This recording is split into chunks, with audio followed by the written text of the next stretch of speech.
दी जाती हैं, धारा में बह रहा चला जा रहा है। तो कन्हैया क्या करते, छोटे से 1200 कन्हैया अपने घुटने तक पानी में अंदर गुजामे और एक एक दीपकन को पकड़ करके किनारे लाम। 1 लाई 2 लाई 3 लाई 10 लाई 20 लाई। तो मैया बोली लाला भैया तेरे पैर ने कछु गड़ जाएंगे, काहे को परेशान है रो है। बोले मैं दीपकन को किनारे लगा रहा हूं। बोले कितनों को लगावेगो तुम, सबरे तो बह रहे हैं। बोले ना मैया जो सामने को आ जाएंगे बिनको मैं किनारे लगा दूंगा, और जो पीछे ते चले जाएंगे उनकी बात ही अलग। सन्मुख होय जीव मोहि जबहि। जब जीव मेरे सन्मुख आ जाता है तो उसके जन्म जन्मांतर के अग जो पाप है उसको मैं समाप्त कर देता हूं। तो कन्हैया कहते हैं जो सामने दीपक आ जाएगा उसको मैं किनारे लगा दूंगा, जो पीछे चला जाएगा उसकी बात ही अलग है। लेकिन ये बात मैया नहीं समझ पाई कि कन्हैया कह क्या रहा है। मैया कहती दारी के सारे इधर आ जाने, अभी एक थप्पड़ भजेंगे तुम्हें तो समझ में आएगी। प्रेम से समझा रहे हो, समझ में ना आ रहे तो है। कन्हैया को डांट करके बुलाते।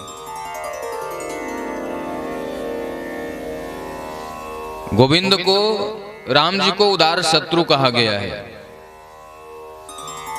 शत्रु कभी उदार नहीं होता, शत्रु कपटी होता है, वो अवसर खोजता है। लेकिन राम जी उदार शत्रु, यदि किसी से शत्रुता भी है तो वहां भी उदारता के साथ है, कपट छल के साथ नहीं।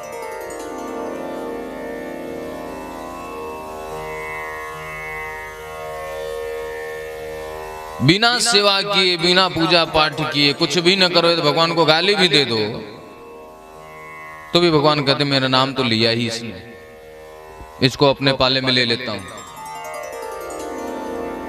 जटायु जी महाराज गिरे हुए हैं, उनके पंख कटे हुए हैं। राम जी मिलते हैं तो अपने गोद में उनके सर को रख करके उनके हाथ शरीर पे हाथ रखते हैं, उनकी पीड़ा को दूर करते हैं। तो जटायु जी कहते हैं प्रभु आपकी कृपा होगी, आप आ गए, मैं ये सारी सूचना जाकर के आपके पिताजी को बताऊंगा। तो राम जी कहते नहीं आप ऐसा नहीं करना। बोले क्यों? बोले सीता जी के हरण की बात आप पिताजी से मत बताना। तो बोले बताएगा कौन? बोले रावण जाकर के बताएगा। तो जटायु जी बोले महाराज जहां अपने पिताजी को भेजे हैं वहीं पे रावण को भी भेजेंगे क्या? बोले हाँ मेरा स्वभाव है। मतलब क्रोध में भी है तो भी अपना साकेत धाम दे दिए, अब प्रेम में है तो भी साकेत धाम दे दिए। ऐसे प्रभु हैं जो क्रोधित हो गए। हम लोग यदि क्रोधित हो जाएं तो यही कहेंगे कि जाओ मुझे तुम पे क्रोध है, मैं श्राप देता हूं तुम्हारा सब कुछ समाप्त हो जाए, नाश हो जाए, यही कहेंगे। लेकिन भगवान कहते हैं मुझे क्रोध है और मैं क्रोध में कह रहा हूं कि आज तुम्हारी झोपड़ी है, कल तुम्हारा महल बन जाएगा। ऐसा क्रोधी देख, इसको कहते हैं उदार शत्रु। तो जटायु जी कह रहे हैं कि कौन बताएगा? बोले रावण जब जाएगा तो बताएगा। तो बोले महाराज आप खुश होते हो तो अपने धाम में भेजते हो या नाराज होते हो तो अपने धाम में भेजते हो? बोले जो सामने आ जाता उसको भेज देता हूं, अब चाहे खुश हूं चाहे नाराज। ऐसे को उदार जग माही, ऐसे को उदार जग माही, ऐसे को उदार जग माही, ऐसे को उदार जग माही। बिनु सेवा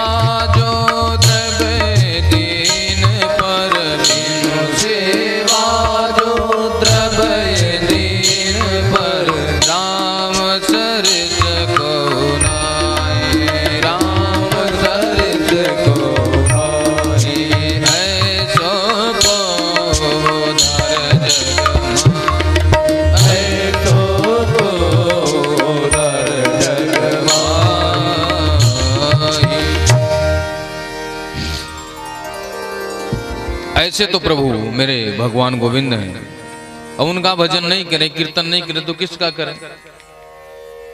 कृपा के सागर हैं, दीनों के नाथ हैं। एक बार दुर्वासा ऋषि भगवान गोविंद की सभा में पहुंचे। गोविंद ने अपने गले का माला उतार करके दुर्वासा ऋषि के गले में डाल दिया। दुर्वासा ऋषि रास्ते में आ रहे थे, इंद्र जी मिल गए, इंद्र जी को माला दे दिया। बोले भगवान का मिला हुआ प्रसाद तो इनको दे देता हूं। इंद्र जी ने विचार किया, मैं राजा महाराजा, मणियों की माला है मेरे पास, ये फूल की माला किस काम की? तो उन्होंने उस माला को अपने गले से उतार करके हाथी के गले में डाल दिया। हाथी का स्वभाव है टहनियों को तोड़ना, फूल माला को तोड़ना, वृक्षों को तोड़ना। तो हाथी ने क्या किया, उस माला को खींच करके अपने पैरों में डाल करके रौंद दिया। ऋषि महाराज को क्रोध आ गया कि भगवान के गले का माला प्रसाद को तुमने पैरों तले रंधवा दिया, जाओ मैं श्राप देता हूं 100 वर्ष के लिए शूद्र हो जाओ।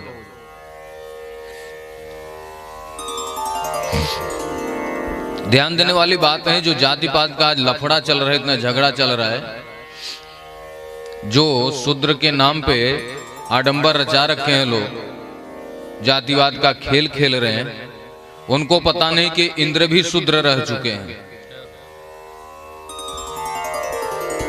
इंद्र देवताओं का राजा 100 वर्ष के लिए शूद्र बने, फिर अच्छे कर्म किए, अपने धाम को गए।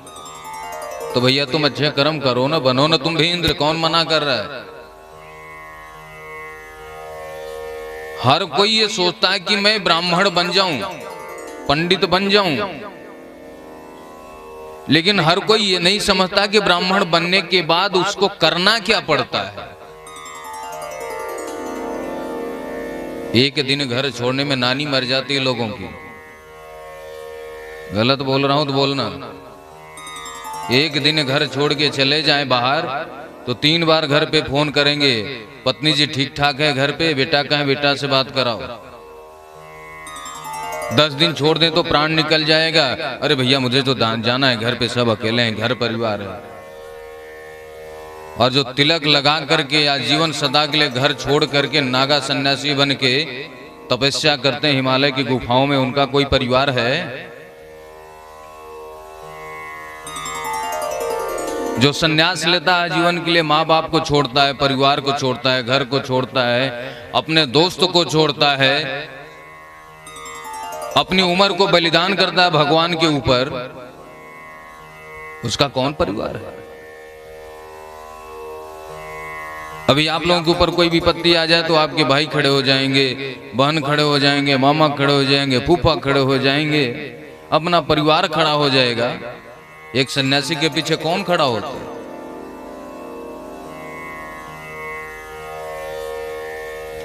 उसके पीछे तो भगवान ही होते हैं ना। जो कर्म है उसका, वही इतना आसान नहीं कि सब कर ले उसको। यदि आप कर सकते हो तो आप भी संत रविदास बन सकते हैं, लेकिन कर्म करोगे तब संत बनोगे। केवल जातिवाद का कार्ड खेल करके नहीं बन जाओगे। इंद्र भी शूद्र रहे तो क्या इंद्र अपने कर्म के ऊपर फिर से काम नहीं किया, शूद्र ही बने रहे? अरे फिर से अच्छे कर्म किए, अपने राज्य पे जाकर के आसीन हुए, अपने गद्दी पे बैठे। कर्म डिपेंड करता है कि आप ब्राह्मण हो के शूद्र हो, क्षत्रिय हो के ब्राह्मण हो। क्षत्रिय का कोई जाति नहीं है। क्षत्रिय का मतलब होता है कि वह देश की रक्षा करे। तो बताओ निषाद राज कौन थे? ब्राह्मण थे क्या? नहीं थे ना। क्षत्रिय भी नहीं थे, वैश्य भी नहीं थे, शूद्र वर्ण के थे। फिर उनको राजा क्यों कहा गया? राम जी ने गले क्यों लगाए? एक राजा दूसरे राजा को गले लगाता है, सम्मान करता है, तो राम जी ने राजा मान करके क्यों सम्मान किया? वो शूद्र थे, क्षत्रिय भी नहीं थे, तो क्यों सम्मान किया? सम्मान इसलिए किया कि उनका जो कर्म था वह क्षत्रिय का कर्म था। निषाद राज अपने राज्य की राज्य व्यवस्था को चलाते थे, इसलिए वो शूद्र नहीं थे, वो राजा थे। उनका कर्म राजा का था, इसलिए राम जी ने उनको गले से लगाया।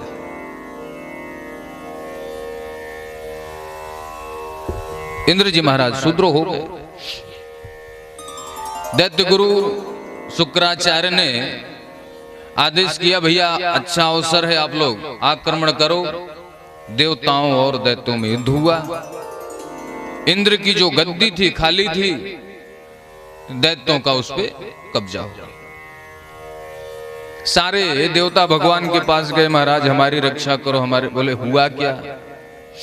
बोले महाराज क्या बताऊं, राज्य छीन गया। बोले कर्म ऐसा करोगे तो छीन ही जाएगा। तो बोले महाराज वापस लाने का कोई उपाय? बोले राजा बलि के पास चले जाओ, उनसे निवेदन करो कि समुद्र मंथन किया जाए, उसमें कुछ रत्नों की प्राप्ति हो जाएगी। तो वही एक उपाय है, उसी के माध्यम से ये व्यवस्था बन सकती है कि वापस आ जाए। राजा बलि के पास देवता लोग गए। बोले महाराज समुद्र मंथन की इच्छा है, जो मिलेगा उसको बांट बांट के हम लोग लेंगे आपस में, तो आप लोग भी आ जाओ हम लोग भी आ जाएं। बोले ठीक है। समुद्र मंथन के लिए मंदराचल पर्वत की रई बनाई गई, और बीच में जो नहीं उसको रस्सी लगाते हैं, रई बोलते हैं, जो भी आप लोग बोलते हैं। और नाग देवता की रस्सी बनाई गई। जैसे ही मंदराचल पर्वत को समुद्र में रखा गया तो वह पर्वत नीचे धंसने लगा।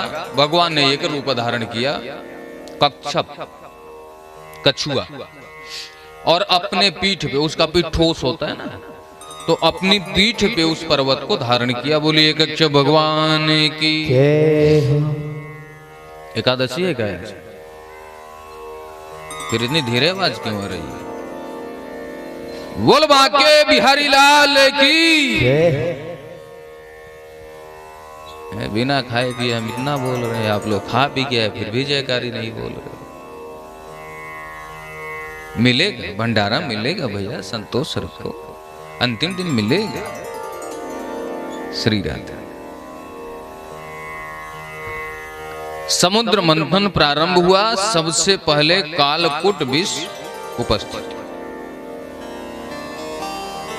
मुख भाग की तरफ दैत्य लोग हैं, पूंछ भाग की तरफ देवता। पहले मुख भाग की तरफ देवता लोग थे, तो दैत्यों ने कहा कि भाई आप लोग हर तरफ आगे आगे चलते हो, शूद्र भाग हमारे तरफ कर दिए, ब्राह्मण भाग आप लोग ले लिए, तो हमें मुख भाग की तरफ रहने दो। देवताओं ने कहा भैया आ जाओ।